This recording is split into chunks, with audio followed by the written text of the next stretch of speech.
Buenos días, caminantes. Os doy la bienvenida a mi sueño de una noche de verano. Para mí el inicio de la miniaturización de la figura del Fae. Puede que no lo sepáis aún, pero soy muy fan del Fae. Muy fan de las hadas, pero no de las hadas actuales, no de las hadas de pequeño tamaño con alitas y que tintinean cuando menean el culito. No soy fan de Campanilla, sino soy fan de las hadas majestuosas, monstruosas, enredonas y guardianas de sus propias verdades. Creo que no soy la primera que lo dice, porque no es la primera vez que hablo de esto con amigos y surge el tema. Los Fae son espíritus naturales y no son precisamente de nuestra propiedad. Pero, como todos los seres del otro lado, están hasta cierto punto ligados a nuestra percepción de ellos.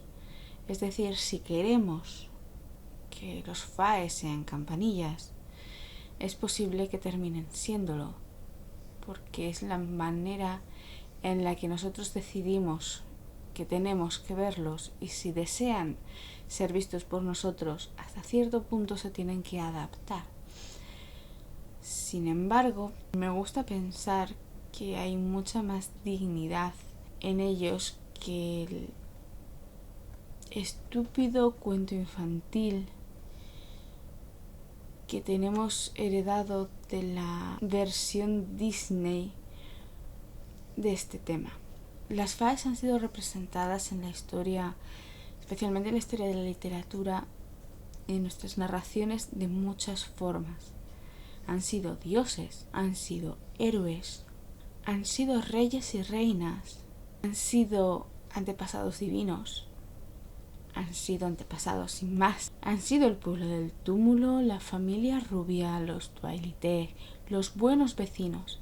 Han sido gente tan poderosa, tan importante, que no nos atrevíamos siquiera a buscar su nombre, a mentarlos, porque llamarlos por su nombre tal vez haría que se volvieran sus ojos hacia nosotros, y las atenciones de las Faes no siempre son algo que se deba buscar. Quiero reconocerlo o no, soy una máster de Changeling. Me gusta la mitología feérica e incluso me gustan las películas de Campanilla. Pero probablemente mi primer gran amor, mi primera gran ficción sobre hadas fue precisamente El sueño de una noche de verano. De hecho, la vi de niña en una versión que creo que es del 59, un largometraje checoslovaco hecho en stop motion, que era extremadamente mágico, y me obsesioné con él. La veía muchísimas veces, como hacen todos los niños cuando se obsesionan un poquito con algo, y me gustaba y me dejaba de gustar al mismo tiempo, porque al mismo tiempo había hadas magníficas y ridículas, y era un sentimiento un poco encontrado. Por eso, y por la mención que hace posteriormente Shakespeare de hadas en Romeo y Julieta, es por lo que considero la época de Shakespeare la gran bisagra, un punto de inflexión en lo que es la visión de los espíritus feéricos. No soy la única, puesto que en un capítulo del Sandman de Gaiman aparece la escena de Oberón y Titania junto con demás hadas que aparecen en El sueño de una noche de verano, como Flor de Guisante. Viendo una representación de esta obra, la primera representación de esta obra en verdad, La escena es que Shakespeare se lo muestra a las hadas antes de estrenarlo al público. Las hadas ven la obra, agradecen la obra y se retiran del mundo terrenal. En este caso yo también vi ahí un pequeño guiño a esta miniaturización o a este fin de la relación humano-hada. Shakespeare podía ser un gran poeta y un gran autor, pero rara vez inventaba algo realmente nuevo. Él seguía sus modas porque necesitaba, obviamente, comer todos los días, y el negocio del teatro era extremadamente duro. En El sueño de una noche de verano, Shakespeare lo que hace es, por un lado, una comedia de enredo extremadamente loca, en el que varias parejas humanas se ven envueltas en un enamoramiento cruzado. Después hay un grupo de actores también que también se ven un poco envueltos en este lío, y uno de ellos es transformado en asno o semiasno, y por virtud del mismo lío que lía a los humanos, queda la reina de las hadas prendada de él, y tenemos el lío entre las cortes de las hadas. Está por un lado la reina Titania y por otro Oberón, el rey. Ninguno de los dos nombres, ni Titania ni Oberón, son nombres nuevos, no se los inventa Shakespeare, y el resto de nombres de hadas que aparecen son flor de guisante, telaraña, polilla y grano de mostaza.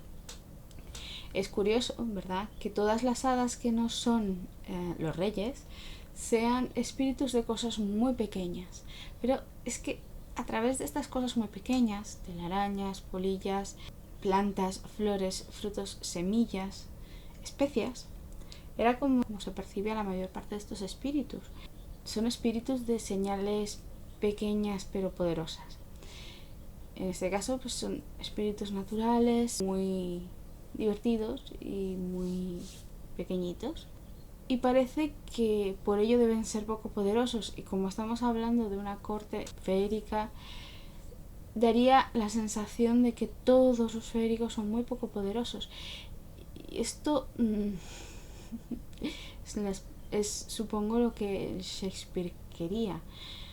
Al fin y al cabo son solo un coro puntual en un momento, están solo para dar pie a mover y a explicar la obra, no tienen ningún protagonismo. El protagonismo está en Puck y en los reyes feéricos. Puck no es para nada algo normal, también se le llama Robin Buen Chico, Robin Goodfellow, y es el típico espíritu feérico burlón, metepatas, que la lía siempre, que se confunda. En este caso es una confusión más bien inocente, porque hay en Robin Goodfellow un punto de inocencia, un punto de, en ese sentido, de virginidad, del que jamás se puede desprender. Él la lía con los humanos de forma totalmente inocente, y la lía porque quiere arreglar sus propias meteduras de pata. Es un poco la línea del Loki más suave, pero sobre todo es la línea feérica general. El feérico puede ser una fuerza benéfica, puede ser una fuerza maléfica, y puede ser una fuerza que te empuja a cosas de forma totalmente inocente, sin tener una orientación moral estricta, o sin que le importe demasiado o nada en absoluto las consecuencias finales para los humanos. El sueño de una noche de verano al final lo arreglan, pero porque esto es una comedia y al fin y al cabo tampoco nos podíamos ir a drama intenso, ¿no? Respecto a Oberón y Titania, Shakespeare no se inventa los nombres. Es un poco extraño, él es el primero que utiliza Titania como nombre de reina de hadas.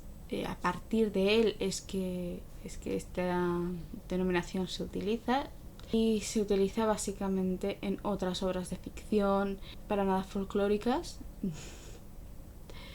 De hecho, la última referencia pop que le conozco a esta nomenclatura es en el anime Fairy Tail.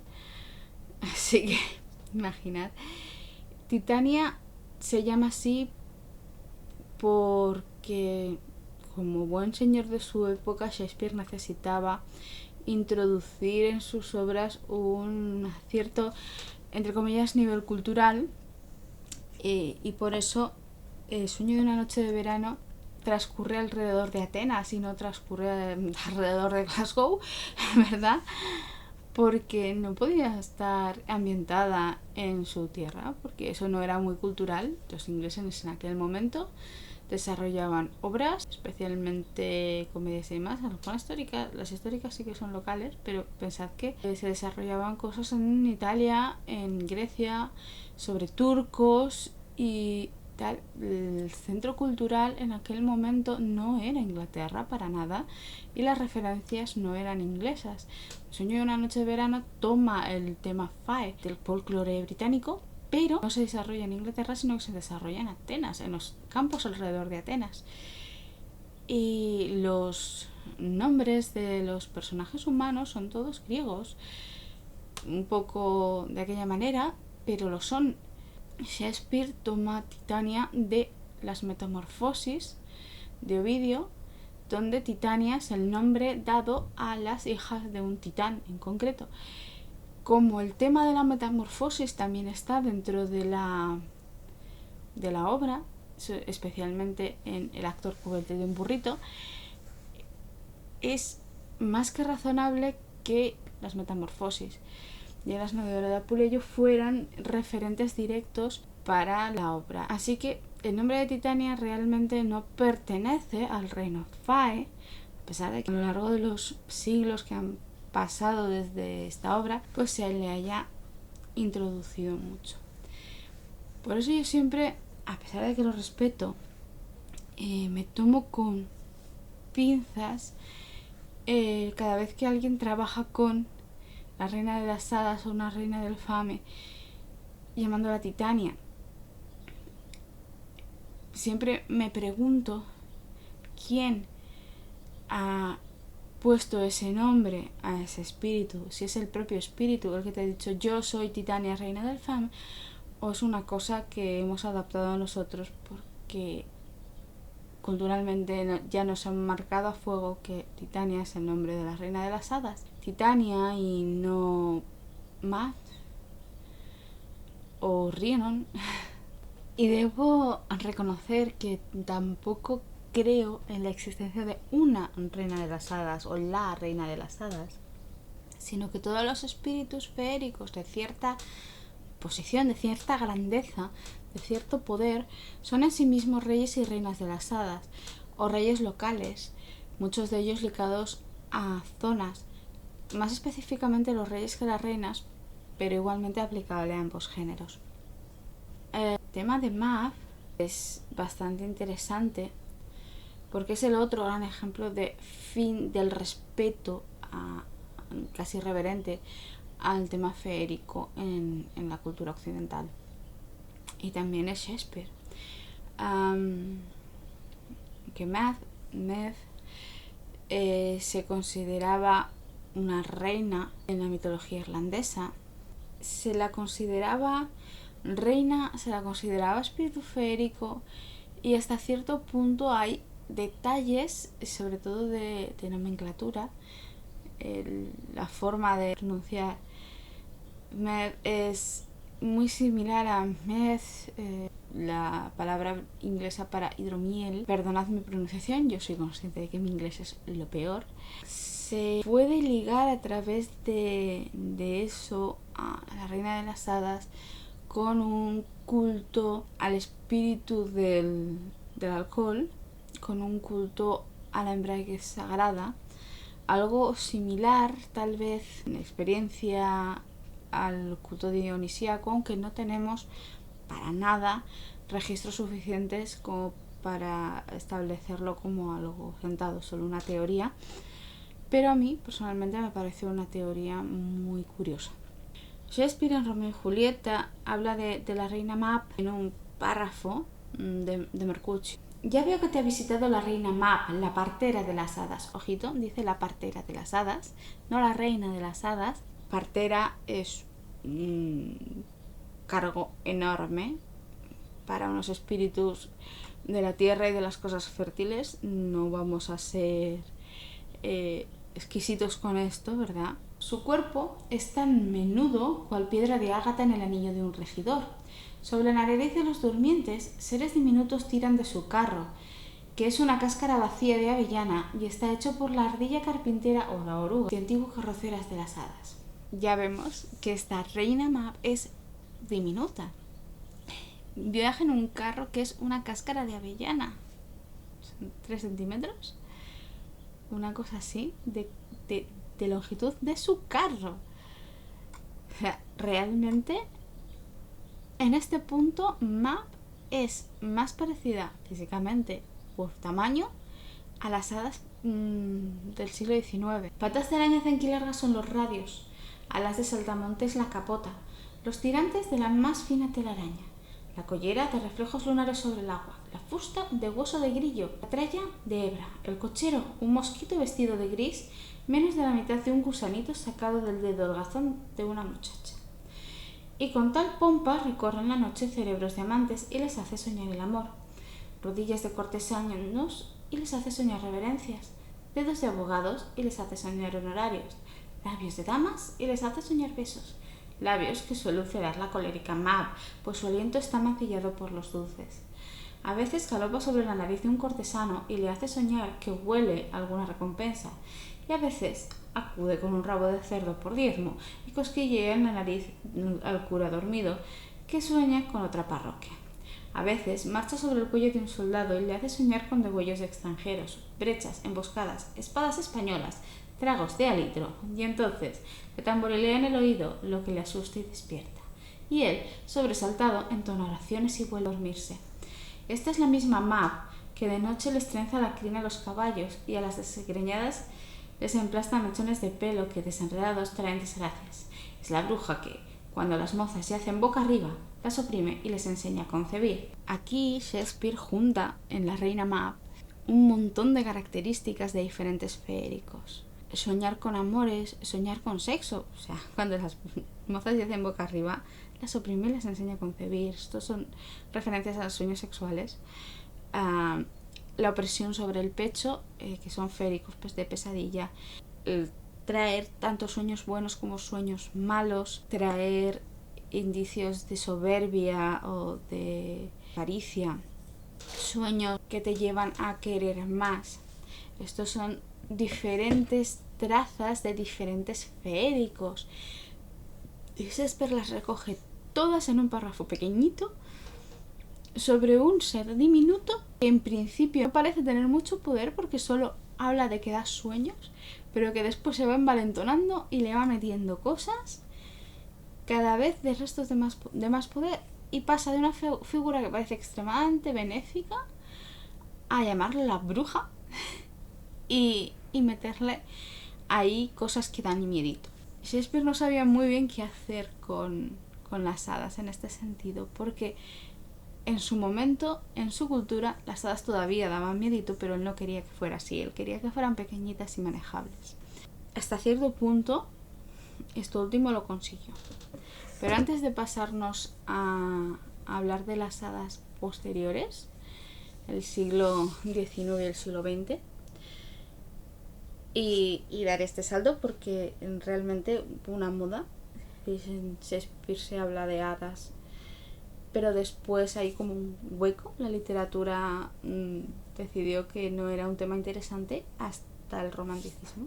Quiero hablaros un poco de Oberón. Decimos que Shakespeare no se inventa realmente a Titania, recoge cosas del folclore férico inglés, le pone un nombre sacado de las obras de Ovidio y de Apuleyo, y con Oberón hace lo mismo. Oberón no se lo inventa él. El rey de las hadas es una figura que ya aparece en la literatura medieval con ese mismo nombre, como Oberón. Hay un romance épico llamado Juan de Burdeos que es una obra obviamente franca, no es inglesa, es francesa, obviamente porque es de Burdeos, ¿no? Que está escrita en el siglo XIII, pero a principios. 1220 y 1260 aproximadamente se considera.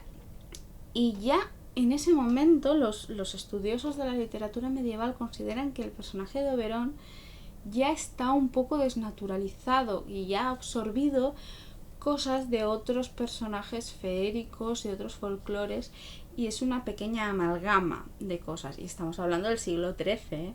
En el Louvre de Burdeos, que es donde la obra escrita en la que aparece el nombre de Oberon por primera vez, pues, que se conoce, se lo considera rey de los enanos y gran mago.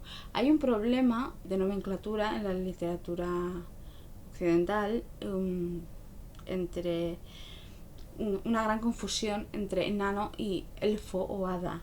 Se toman las diferentes palabras y se intercambian. Una vez se desarrollan los textos, se ven las diferencias, pero alguien puede decir que es un enano y realmente no es una cuestión de altura, ni de que esté ligado a montañas, ni de que sea un gran herrero, ni ese tipo de cosas que están normalmente ligadas a los enanos. Y la cuestión de la fuerza, hubo un momento en la literatura medieval que se consideraba que los enanos no eran fuertes y eran como los enanitos de Blancanieves, no especialmente fuertes. También una parte de la miniaturización del proceso de quitar poder al feérico en la literatura. En este caso, Oberon, que se llama enano, no es enano en poder ni en fuerza, al contrario, pero sí que se le ve una característica extremadamente feérica. Oberon reina sobre un gran bosque, un bosque mágico por el que el protagonista del Juan de Burdeos tiene que pasar. A ver, no tiene que pasar, él va en un peregrinaje hacia Tierra Santa, muy medieval todo, y él tiene que llegarse allí, puede tomar dos caminos, uno que lleva casi un año, o uno que le puede llevar solo un par de semanas, pero que tiene que pasar a través del bosque del Rey Hada. Entonces se dice que si va por ahí, tenga mucho cuidado porque Oberon se puede ofender. Es un ser muy poderoso. Si pasa por el bosque, por el camino recto, sin desviarse y sin la atención al rey, vivirá una experiencia de extrema pesadilla. El rey le estará todo el tiempo echando hechizos, hará que esté aterrorizado durante todo el viaje, pero estará a salvo porque no se irá de la senda. Hay muchas cuestiones sobre sendas rectas en el folclore feérico. Si pisas fuera de la senda, si pisas fuera de ese pequeño paso que está civilizado, estás perdido. En este caso, si le haces caso a los llamados de Oberon, estarás perdido porque caerás bajo su hechizo y no podrás salir nunca del bosque, pero si no, Oberon te estará jodiendo todo el viaje. Y el Louvre de Burdeos lo dice así: hay que atravesar una selva muy extensa y muy temible, cuya longitud es de al menos 40 leguas. Pues bien, hay en esa selva un enano que no tiene más de 3 palmos de alto, pero cuya belleza eclipsa la del sol del verano. Lo llaman Oberon. Enano, sí, pero cuya belleza eclipsa el sol del verano. Este pequeño dato liga a este Oberon no solo al bosque, sino al poder solar. Otras representaciones de Oberon, o de Albrecht, que es básicamente el mismo nombre, de la misma época, también lo pintan como un ser rubio, hermoso y cuya emanación es comparable al sol. Nadie puede escapar de él una vez dentro del bosque. Quien alguna vez le dirige la palabra, en cuanto haya pasado un momento junto a él, ya no podrá separarse de él nunca jamás. Encanto feérico, esto es básico. Hay que añadir que este enano posee 3 grandes poderes. Cuando queráis atravesar el bosque antes de haber hecho 12 leguas, os lo encontraréis plantado frente a vosotros. Pronunciará el nombre de Dios de majestad de manera que impresiona a cualquiera. Y si os negáis a hablar con este noble personaje, se enfurecerá tanto que todos quedaréis aterrorizados, pues hará llover y desatará los vientos, rajará los árboles y los despedazará. Tras esta demostración hará que aparezca un río tan ancho que podría pasar por él un gran barco. Pero no os preocupéis, todo eso no es más que ilusión. Os lo repito, ¿Y haríais mal en no creerlo? Pues es por vuestro interés. Guardaos mucho de pronunciar una sola palabra, porque si le habláis, ya nunca podréis escapar de él, y con vuestra respuesta lo habréis perdido todo. Este Oberón, básicamente un férico, un genio del lugar, un guardián del bosque, en parte hombre verde, aunque no se le representa verde, en parte dios cazador. Y de hecho se le dice que de él, además de estar hermoso como el sol del verano, su vestido es de una pieza de seda estriada con 30 franjas de oro puro sujetas a los costados por hilos de seda, más color dorado. Lleva un arco que usa con gran destreza, la cuerda es de seda verdadera y la flecha también es maravillosa, pues ningún animal creado por Dios, por poderoso que sea, puede escapar de tal saeta cuando el cazador tira, incluso sin apuntar. Dios de la caza. Lleva al cuello un cuerno de marfil resplandeciente, ornado de finas franjas de oro. Lo hicieron las hadas en una isla del medio del mar, las islas del verano, islas féricas. Una de ellas dio a aquel cuerno la virtud siguiente. Si un enfermo oye sonar y resonar aquel cuerno, recobra la salud de inmediato, por grave enfermedad que tenga. Una segunda hada le dio un don aún más valioso. Si alguien oye el cuerno y se encuentra hambriento, de inmediato estará saciado. Si tiene sed, dejará de tenerla. Y más generosa todavía fue la tercera. Toda persona, por afligida que esté, que oiga la llamada y el sonido del cuerno, no podrá contenerse de cantar. Pero la cuarta hada quiso dar algo todavía mejor, y le atribuyó el poder que ahora diré. Desde cualquier país, frontera o reino, al que se consiga llevar el cuerno hasta el lugar del árbol seco y al otro lado del mar, si se hace sonar y resonar, Oberón lo oirá en su ciudad en memoria. Si queréis hablar de este cuerno, este regalo sagrado de Oberón, es obviamente una cornucopia. Sacia el hambre, sacia la sed, llena el espíritu del afligido de alegría. No hay mucho que decir al respecto, excepto por el hecho de que en este momento de la literatura la cornucopia clásica, que es un cuerno lleno de frutos, pasa a ser un cuerno de música. Este Oberón, este rey de las hadas, también dice de sí mismo que recibió 3 regalos feéricos al nacer. El primero fue la belleza, el segundo sería la capacidad de conocer las intenciones y la pureza del alma de la gente con la que se encuentra, y la tercera es la teletransportación. Puede ir a cualquier lugar de la tierra por voluntad, que los feéricos son espíritus y no están ligados a las distancias tal y como las entendemos los humanos. Es algo que, bueno, deberíamos tener siempre en cuenta, ¿no? Una cuarta hada le habría dado el don feérico de entender y gobernar a los animales salvajes. Todo ello tal vez como compensación por el hecho de ser pequeño. Más allá del Huon de Burdeos, hay otras obras que hablan de un Oberón o un Alberich, que viene a ser el mismo nombre. Está el Anillo de los Nibelungos, que también es del siglo XIII, en el que Alberich significa literalmente elfo poderoso, y es un enano, es el guardián del tesoro de los Nibelungos y el ser al que se enfrenta Sigfrido por 2 veces en la obra. No es muy importante, pero hay suficiente información de él como para que se le pueda ligar a otros Oberones. Le llaman enano también, aunque en este caso el nombre es elfo. Tenemos que tener en cuenta de que en las obras, cuando te vas hacia el norte, la mitología empieza a juntar lo que en el sur hemos ido separando entre enanos y elfos.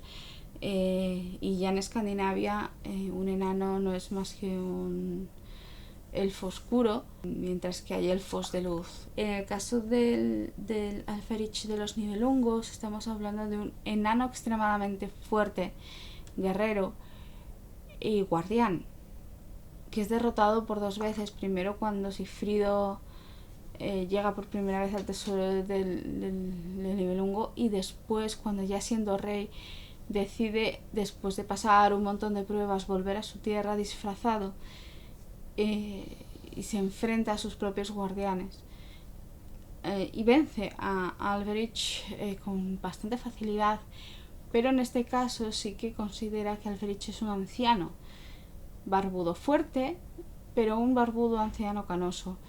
Es decir, ahí ya le está restando poder con el hecho de la edad. Decir solo que el Alberich de los Nibelungos deja abierta la puerta a considerar un paralelismo entre el ciclo de Sigfrido y el Riksmal nórdico.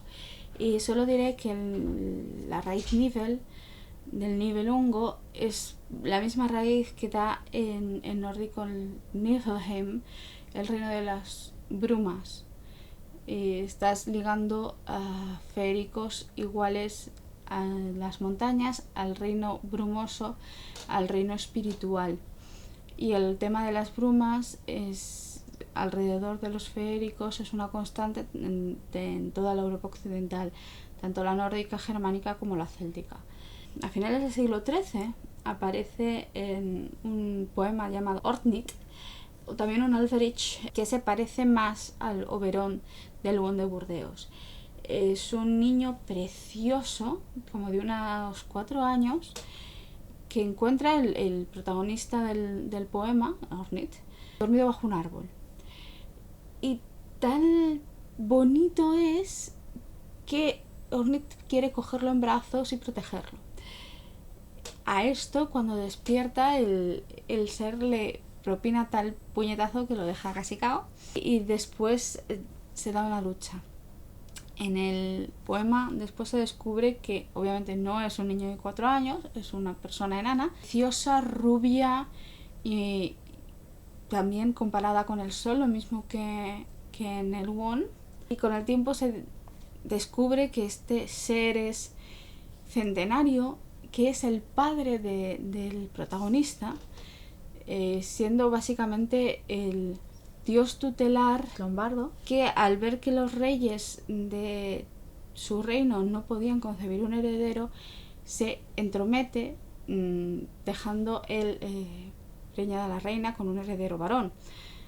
Este tipo de antepasado feérico, progenitor feérico, es muy típico de dioses, mitos y magos y de héroes desde, siempre. Es muy de la mitología. En este caso, este Alberich terminará acompañando al protagonista del poema y siendo un aliado importante.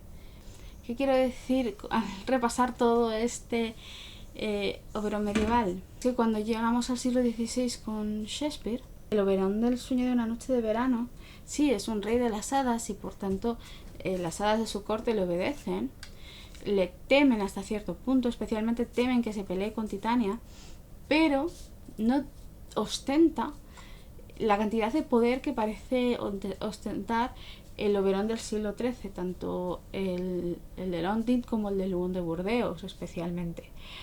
Entonces aquí ya se ha empezado también a verse una reducción. Esta reducción se ve por el hecho de que realmente Oberón no hace nada con su propio poder, y de hecho el lío está en que para conseguir lo que desea manda a Puck a buscar una poción externa, un poder externo a él, y este poder es el que los mete en el lío, en el embrollo de la obra. Como he dicho, Shakespeare es un punto de inflexión. Y lo digo porque después del siglo XVI hay una pausa de obras feéricas y las hadas resurgen en el siglo XIX.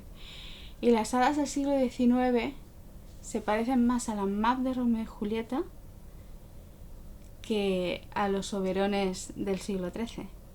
Son pequeñas, están ligadas a los sueños, a las ilusiones, pequeñas flores, pequeñas cositas, hadas de las flores y poco más, excepto el tema de la maldición feérica. Los románticos eran muy del drama, entonces en la maldición feérica, tal y como se vería por ejemplo la Belle Dame sans Merci, la hada o la hija de un hada, que dice el poema de Yeats, que hechiza al amante humano, está con él un tiempo, siempre corto, y lo deja para el arrastre queriéndose quitar la vida. Que aunque es algo muy feérico, también es algo muy del drama. Le estás sacando mucho poder al hada de muchas cosas y se la deja con la estructura terrible que sí era anterior, que sí que era premedieval, pero limitada al terreno de lo romántico y de lo ilusorio. Y en ese tema, La Belle dans sa merci no dista mucho del Rayo de Luna de Becker. Y el Rayo de Luna ni siquiera era un feérico, era casi prácticamente solo una ilusión creada por la mente del amante, ¿no? En el siglo XIX se popularizaron las hadas pequeñas, se popularizaron las hadas de las flores. A finales del XIX, principios del XX, surgieron unas fotografías, son obviamente falsas, pero para aquella época pues hubo una gran controversia al respecto de la realidad de las hadas, existían o dejaban de existir.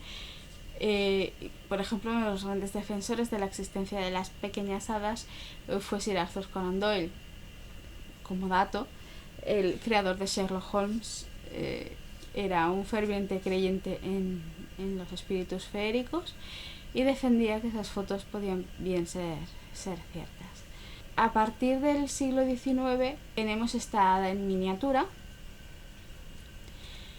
Después, además, popularizada la obra de Peter Pan. Después de las hadas de las flores, el siguiente repunte de popularidad feérica la debemos a la fantasía moderna, especialmente el trabajo de Tolkien. En El Hobbit, los elfos son mucho más feéricos que en El Señor de los Anillos. Siguen la estructura habitual del elfo que te hace perder en el bosque, con engaños, tretas y con tentaciones. Un poquito más cerca del poder de Oberón, pero obviamente aún menos poderosos. Después tenemos los altos elfos. Los elfos de Tolkien al menos no son de miniatura, tienen tamaño humano. Y eso ya es algo. Cuando Tolkien crea sus elfos, está claro que se basa en el folclore tanto anglosajón como nórdico. Y saca mucho elfo de luz de la mitología nórdica para crearlos, lo mismo que saca mucho de la mitología nórdica para sus enanos. El elfo de Tolkien, hasta cierto punto, vendría a ser la sublimación del ser humano. O sea, ¿cómo sería el ser humano si lo hiciéramos milenario y además le quitásemos todos sus malos hábitos, malas costumbres y tendencias crueles? El elfo del Señor de los Anillos, el de los Lorien, Rivendell, es un elfo que no puede ser maléfico porque su parte maléfica es el orco. Si bien no corresponde bien a la realidad de un espíritu feérico, al menos le otorga de nuevo el poder y la belleza y la sabiduría que podía tener el Oberón del siglo XIII.